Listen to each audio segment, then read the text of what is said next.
I feel like I'm toxic. Well, I am, period. But every time I see a person experience an emotion and I don't quite understand it, I always log it in my brain. Like, I think one of the first emotions I didn't understand was like crying because you're so happy. I was like, why would you cry when you're so happy? Like, that's stupid. Mind you, I was like 5 at this time, right? So then I I've never like cried when I was happy, but then there are like some times where I watch shows and I was like, oh my god, like it's so good that I cried, you know? And I'm like, oh my god, so this is that feeling.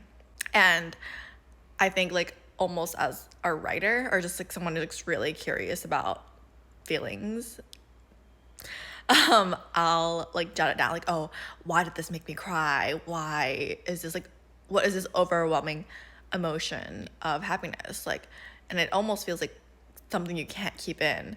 Like your body is so happy that it has to have some kind of output, but you don't want to yell, so it just you cry. I think, I think that's how people experience that emotion. But it also is like also very toxic because I'll get really like curious about how like being mad feels, like madness. Oh, not even just being mad, but being mad like crazy. Like how does that feel? And every time I get like a little inkling of that emotion, I want to like almost run it through my body and then feel it and then like note what happens first. Like it could be like a very like serious life or death situation. I'll also be like in the back of my head, I'm like, so how does it make me feel? So how am I gonna describe it later?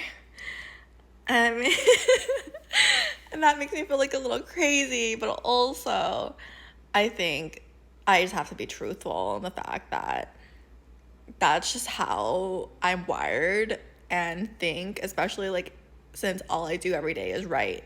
I think I would get a lot better at talking and like looking presentable if that's what I did every single day.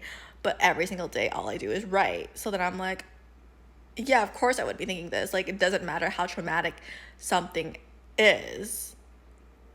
Obviously, I'm going to think about the thing I do every day because that's already like internally my routine.